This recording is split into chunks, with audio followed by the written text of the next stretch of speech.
Shalom, shalom, bien-aimés. Que le nom de Jésus soit béni, que son nom soit élevé encore, que son nom soit magnifié. Je vais tout de suite rendre grâce à Dieu et puis on va poursuivre. Seigneur, nous bénissons ton nom. Nous te rendons grâce, Père, parce que si nous sommes là, c'est parce que tu le veux et parce que tu le permets. C'est parce que tu nous as mis quelque chose sur le cœur. Seigneur, nous voulons juste pouvoir le transmettre, que nous nous disparaissions, que toi tu prennes la place, Père, et que toute la gloire te revienne au nom de Jésus. Amen. Bien-aimés, que le nom de Jésus soit béni. Je veux dire merci encore aux fidèles abonnés, à ceux qui nous suivent sur YouTube, sur Facebook. Vraiment que Dieu vous bénisse, que Dieu bénisse votre vie, que Dieu bénisse vos projets, que Dieu bénisse chacune de vos activités et que véritablement ce qu'on apporte là, ça puisse vous faire du bien à tous les niveaux au nom de Jésus. Voilà, donc on a fini les séances sur le mariage. C'est vrai qu'en ce moment, il y a beaucoup de thèmes sur le mariage. Et quand Dieu nous permet de parler quelque chose, c'est qu'il nous a mis à cœur de le faire. Et je bénis Dieu parce que quand on le fait, en général, autour de nous, c'est qu'il y a beaucoup de personnes qui prêchent sur ces thèmes-là. Et je rends grâce à Dieu. Notre objectif vraiment au travers de cette chaîne, c'est de montrer que Dieu est notre papa, montrer que Dieu est là pour nous, il a donné la vie de son fils pour nous et que si on veut bénéficier, c'est vrai que c'est grâce, ça reste des grâces, mais si on veut une proximité véritable avec lui, il faut qu'on marche dans la sanctification, il faut qu'on marche dans la consécration. Notre objectif, c'est vraiment ramener les chrétiens à l'essentiel, à la sanctification, à la consécration.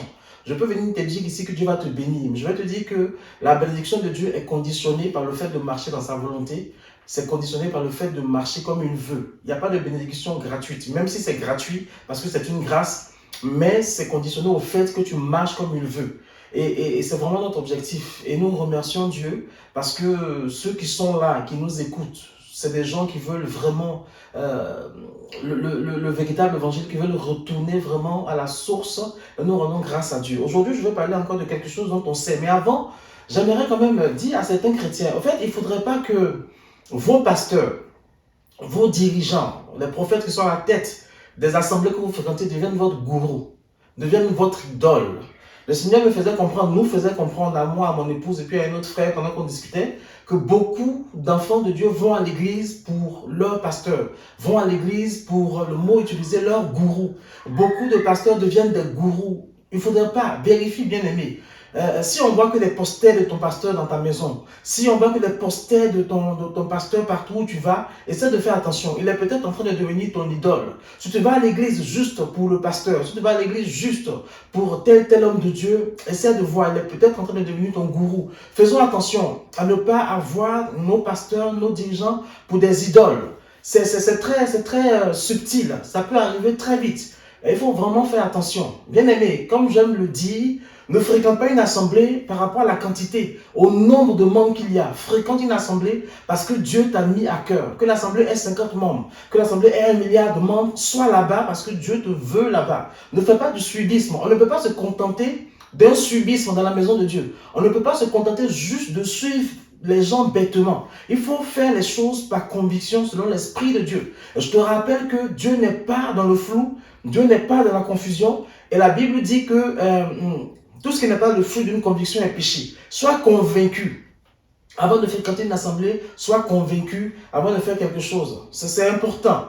C'est important. Bien aimé, beaucoup de chrétiens vont rater le ciel pour des détails. On va rater le royaume des cieux. On va rater la vie avec Jésus pour des détails. Il est important qu'on puisse comprendre cela. Aujourd'hui, je vais parler de quelque chose qu'on connaît. Hein, comme je dis, on le sait. Ça va faire même peut-être un peu enfantin parce qu'on le sait. Le texte de base, c'est 2 Timothée 3. Dans un premier temps, le verset 1 à 9, puis le verset 10 à 13. Dans un premier temps, je vais parler déjà de l'attitude des gens qui rejettent la parole de Dieu. Et puis dans un second temps, l'attitude des personnes qui cherchent à marcher selon la parole de Dieu. L'apôtre Paul dit expressément que dans les derniers jours, c'est-à-dire le temps qui sépare la venue de Jésus jusqu'à sa seconde venue, dans les derniers jours, les gens, les personnes, les créatures, les humains, deviendraient coupables de nombreux péchés. Il dit qu'ils vont devenir tellement coupables qu'ils vont avoir les comportements qui rejettent carrément Dieu, qui rejettent la parole de Dieu. Ici, on parle des personnes qui ne connaissent pas Dieu, c'est vrai. Mais on parle aussi des personnes qui connaissent Dieu, mais qui par leur attitude rejettent Dieu. C'est l'apôtre Paul qui écrit à son fils spirituel Timothée, et qui lui dit ce qui va se passer dans les derniers temps. Il lui dit ça pour ceux qui ne connaissent pas Dieu, mais il lui dit ça surtout pour les enfants de Dieu, pour les chrétiens qui manifestent ce genre de comportement. En somme, l'apôtre Paul veut dire que ceux qui sont enfants de Dieu, qui fréquentent l'église et qui ont ce genre de comportement-là, qu'ils sachent par leur attitude qu'ils rejettent Dieu, qu'ils rejettent la parole de Dieu. Amen. Ces personnes-là sont des personnes religieuses qui sont à l'église, mais qui par les faits, par leur manière de faire, rejettent la parole de Dieu. Quand on lit ce chapitre, on comprend que l'apôtre Paul n'a aucun doute. C'est une affirmation, c'est une certitude.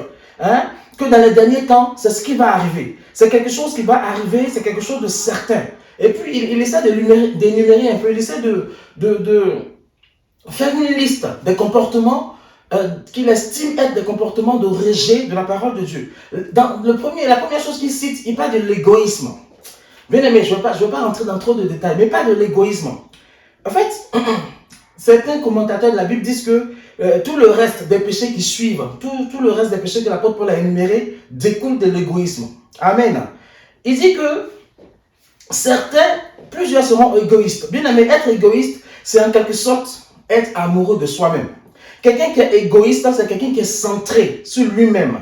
C'est quelqu'un qui se préoccupe exclusivement de ses propres intérêts. Et on finit de ce fait-là par tomber dans tous les autres péchés. Parce que quand tu es égoïste, bien aimé, tu ne vois que toi. Toi, il n'y a que tes intérêts qui te préoccupent, bien aimé, tu ne vois que toi. Quelqu'un qui est égoïste ne fera ni un bon mari, ni un bon père, ni un bon frère, ni un bon pasteur. Il ne saura même pas comment penser aux intérêts de l'autre. Il ne saura même pas comment se mettre à la place de l'autre. En fait, excusez-moi l'expression un peu terre à terre triviale, il s'en fout de l'autre. Il s'en fout de son prochain. Tout ce qu'il compte, c'est lui. C'est lui. Et bien aimé, si tu ne penses qu'à toi, si ce ne sont que tes opinions qui comptent, si ce ne sont que ce que tu penses qui compte, si tout ce que tu as à faire tourne autour de toi, si tu n'as rien à faire de ce que pensent les autres, de leurs sentiments, c'est que tu as besoin d'aide.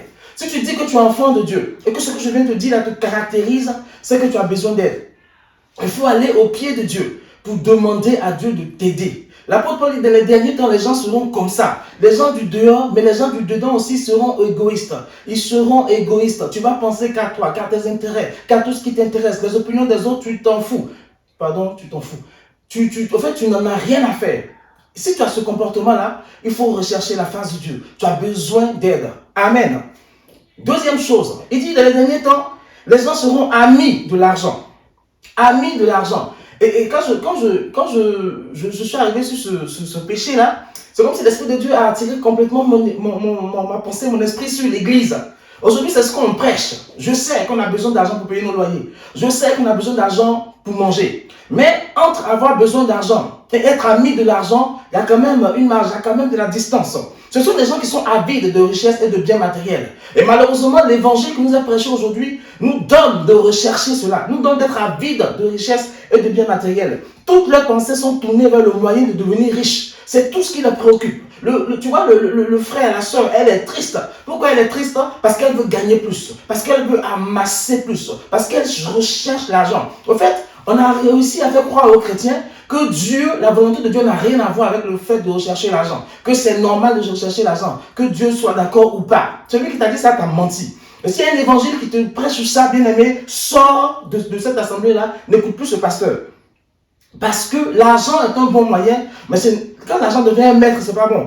Amis de l'argent, toutes les pensées sont tournées vers ça. Ils ne se satisfont jamais, ils ne sont jamais satisfaits de ce qu'ils ont, mais ils recherchent toujours à avoir plus, posséder plus de biens. Ce sont des gens qui placent leur confiance en l'argent.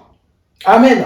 Ils croient plus en l'argent plus qu'en Dieu. Ils pensent que plus ils auront de l'argent, plus ils pourront régler leurs problèmes, donc moins ils auront des problèmes. Ils pensent que plus ils ont l'argent, plus ils auront de la valeur. Mais celui qui donne la valeur à un enfant de Dieu, c'est qui me donne de la valeur, qui donne la valeur à mon épouse, c'est pas l'argent, ce n'est pas la position sociale, c'est Yeshua HaMashiach, c'est lui ma valeur, c'est lui mon identité. Et si moi, ma valeur se mesure en la quantité de biens, en la richesse que j'ai, c'est que j'ai un problème. Après, de l'argent rassure ces personnes-là et leur faire croire qu'ils sont plus importants ou au-dessus des autres. C'est vrai que notre monde est comme ça. Quand tu as l'argent, tu arrives quelque part, on te déroule le tapis rouge. Mais Dieu n'en a rien à faire. Dieu n'a que faire de ton argent. Dieu n'a que faire de ta richesse. Ce qu'il veut, c'est ton cœur, c'est ton âme. Bien aimé, si tu te reconnais dans cette situation-là, recherche la face de Dieu. Si tu as toujours des problèmes, il faut rechercher le secours de Dieu. Si dès que tu as ton épargne qui diminue, dès que tu as ton argent en compte qui diminue parce que tu as eu à faire une dépense, tu as eu à aider quelqu'un, tu commences à paniquer, à stresser au lieu de compter sur la fidélité de Dieu, tu as besoin de secours de Dieu. Il faut considérer l'argent comme un moyen et non comme une fin en soi. Amen. L'argent a la valeur qu'il a aujourd'hui parce que les hommes ont voulu qu'elle ait cette valeur-là. Avant, pour ceux qui ont fait de l'économie, l'histoire économique, nous parlait de troc, nous parlait d'échange de bons procédés. Tu as une voiture, j'ai une moto, j'ai besoin de ta voiture, tu as besoin de ma moto, on s'échangeait. Mais je ne vais pas rentrer dans l'histoire de l'économie, parce qu'à la base, j'ai fait quand même de l'économie, mais on a réussi à donner la valeur à un bout de papier, à un bout de pièce, et aujourd'hui, on a réussi à donner la valeur à une ligne virtuelle sur notre compte bancaire et pour ça, on est prêt à tout de même lâcher la main de Dieu. Faisons attention, soyons vigilants. L'argent est un bon moyen, mais ce n'est pas une fin en soi. Fais tout pour ne pas que l'argent devienne ton Dieu. Fais tout pour que maman ne devienne pas ton maître. Amen. Amen. L'apôtre Paul, ce grand apôtre-là, si l'argent était une fin en soi, il en aurait tellement parlé. Il en aurait tellement parlé, mais lisons les épîtres de Paul. Comme des fois il parle de femmes, comme des fois il parle de recherche d'argent, recherche de biens. Il sait que le chrétien doit donner, le chrétien doit rechercher ces choses-là de la volonté de Dieu. Mais ce n'est pas une fin en soi. Ce n'est pas une fin en soi. Bien aimé, l'apôtre Paul aurait pu rouler en des calèches, en or, en des trucs, en des bateaux. Je suis sûr même que vu d'où il vient, lui, enseigné au pied de Gamaliel, hébreu né d'hébreu, avec toute la connaissance qu'il a et qu'il est devenu chrétien, les gens ont voulu le corrompre. Les gens ont dû lui proposer des grands bateaux pour faire ses voyages. Les gens ont certainement dû lui proposer des chevaux avec des conducteurs, tout ça. Ça, j'imagine ça, parce que ça se passe dans notre monde actuel. Donc, je suppose que ça a commencé depuis. Et puis, lui, l'apôtre Paul, il a préféré voyager comme tout le monde. Il a préféré, même quand il avait besoin de quelque chose, écrire aux frères pour dire, j'ai besoin de ça, j'ai besoin de ça. Parfois, il a travaillé de ses mains. Pour ne pas qu'on dise, il est venu chez nous, c'est nous qui lui avons donné à manger. Parce que l'argent, pour l'apôtre Paul, n'était qu'un moyen de vivre, pas une fin en soi. Celui qui te donne la valeur, bien aimé, c'est Yeshua HaMashiach. Si tu es dans cette situation-là, recherche la face de Dieu. Amen. Troisième péché que l'apôtre Paul cite, c'est le fait d'être fanfaron. Les fanfarons ne peuvent pas s'empêcher de se vanter, d'étaler leurs exploits. À Abidjan, on les appelle les boucantiers. Le boucantier, c'est quelqu'un qui montre les signes extérieurs de sa richesse. Il exhibe sa richesse, il montre qu'il a réussi. C'est ça le fanfaron. Bien aimé, si tu es un boucantier, comme on dit en Côte d'Ivoire, tu es en train de pécher. Recherche la face de Dieu. Tout ce qu'il possède, il faut qu'on sache qu'il possède cela. Ce qu'ils font, ce qu'ils connaissent, ce qu'ils pensent, ce qu'ils ont, ce qu'ils savent. Il faut que le monde entier sache que c'est eux qui font ça. C'est ça être fanfaron. Si tu es fanfaron, recherche la face de Dieu. Même quand tu es chrétien. Les dons spirituels, c'est moi qui les ai, c'est moi qui prie. Et puis telle personne est guérie, je prophétise, et puis telle chose arrive. Oh, Dieu m'a montré le coronavirus. Oh, les chrétiens sont là. Moi, Dieu m'a montré. Bien aimé, tu fanfaronnes. Et tu vas rater le ciel parce que tu crois que ce que tu as, tu as un mérite, c'est une grâce. Recherche la face de Dieu. Amen. En quatrième point, l'apôtre Paul nous parle des hautains. Les gens hautains ressemblent beaucoup aux fanfarons, mais ils ne parlent pas nécessairement d'eux-mêmes. Ils se pensent meilleurs que les autres. Ils se croient au-dessus des autres. Ils sont méprisants envers les autres. Et pour mieux comprendre, ce sont juste des personnes qui sont orgueilleuses, qui sont arrogantes. C'est ça, le hautain. Tu regardes de haut. C'est moi. Ah, moi le grand prophète. Ah, cela c'est mes petits. C'est moi le prophète. Si Dieu ne m'a pas parlé de ça, c'est que ça ne va pas arriver. Mais tu te prends pour qui, au fait? Tu n'es qu'un petit fanfaron qui va rater le ciel si tu continues comme ça. Ou un petit hautain qui va rater le ciel. Amen. Si tu as ce problème-là, crie au Seigneur. C'est l'une des raisons pour lesquelles le secret des grandes technologies, ça ne peut pas être révélé à des chrétiens. Ça veut dire que si Dieu révèle des grandes choses aux chrétiens, on va les perdre. Le païen, il n'a rien à perdre. Enfin, il va aller voir Satan dans le souterrain, il va revenir avec sa technologie, il va revenir avec son truc, il a signé un pacte avec son intelligence. Satan a fabriqué quelque chose, il vient montrer au monde. Qu'il soit arrogant, hautain, c'est ça, c'est l'essence même de son maître. Donc, il s'en fout. Il va mourir 50 ans avant son âge, il sera esprit servant. Ça, c'est pas grave. Mais nous, si Dieu nous révèle ça, oulala, je vais faire des conférences partout. Montrer que c'est parce que je suis proche de Dieu. C'est parce que j'ai une proximité avec Dieu. C'est parce que moi, quand je rentre dans ma chambre, Je ne sors qu'après un mois parce que j'ai jeûné un mois, j'ai prié un mois. Et Dieu m'a révélé ça. Mais en fait, tu n'as aucun mérite. C'est la grâce de Dieu. C'est la grâce de Dieu. Mais si Dieu nous donne ça à nous chrétiens, on est foutus. Regardez déjà l'organisation des églises. Aujourd'hui, les églises qui se croient meilleures que les autres. Parce qu'ils ont tel nombre de membres, parce qu'ils font telle chose. Les autres églises ne sont pas arrivées. Moi, mon église, quand tu es là-bas, oulala, de rien, tu vas devenir grand. De ceci, tu vas devenir cela. Ah, mon frère, mais tu te prends pour qui? Je ne sais pas. C'est ça aussi qu'il y a dans l'église.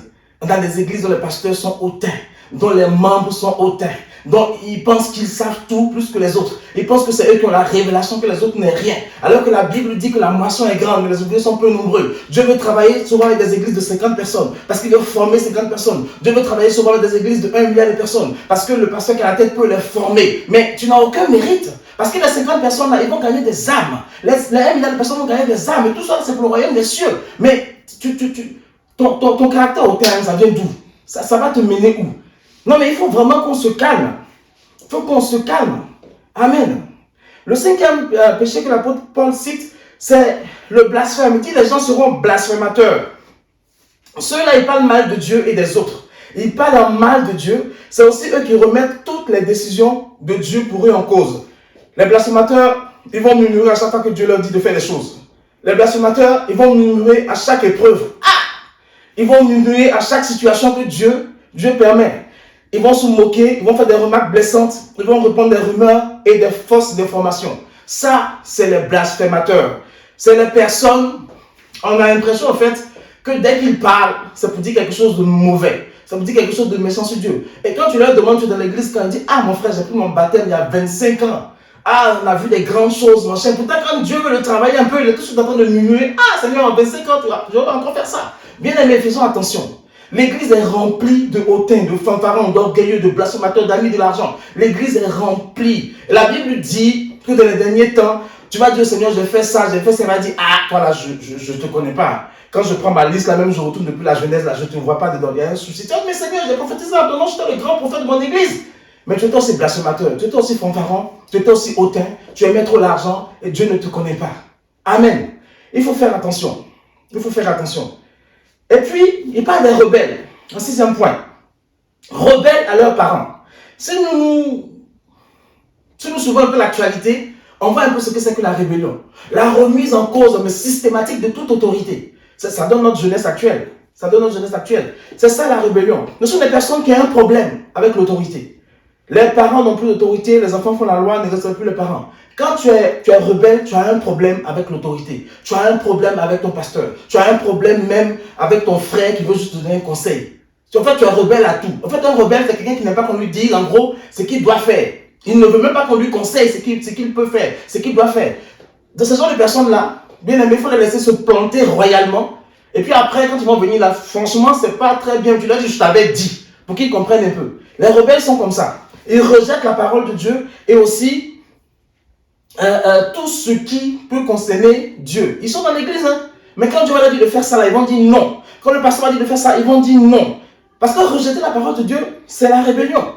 Amen. Remettre l'autorité de Dieu en cause, c'est la rébellion. Une personne rebelle finira par mener une révolte. Quand tu es rebelle, tu finis par te révolter. Et quand tu te révoltes, tu finis par t'éloigner de la face de Dieu. Tu finis par quitter la face de Dieu. Tu deviendras alors une personne qui va s'éloigner fatalement de Dieu. Tu n'auras plus ta place auprès de Dieu. C'est ça la rébellion. Donc faisons attention. Si tu es quelqu'un à qui, dès qu'on te donne un conseil, ton cœur commence à bouillir. Dès qu'on te dit que tu t'es trompé, tu commences à t'énerver. Ou quelqu'un, il y a des gens comme ça aussi, ils n'aiment jamais admettre qu'ils se sont trompés. Tout ça là, c'est une forme de rébellion. Que Dieu nous aide. Si tu es dans ce genre de situation, recherche la face de Dieu. Hein? Et je vais parler du 7e. On parle de l'ingratitude. Ils disent que dans les derniers temps, les gens seront ingrats. Absence de reconnaissance. L'ingratitude. Ah, l'église est remplie d'ingratitude. En fait, j'entends dans l'église aujourd'hui, mais est-ce qu'il était obligé de le faire? Il m'a aidé là, est-ce qu'il était obligé de le faire? Ah, mon frère, quelqu'un t'a aidé, merci. Tu es reconnaissant et puis c'est bon. Ils ne savent pas être reconnaissants. C'est des personnes qui croient que tout leur est dû. Même Dieu leur doit tout.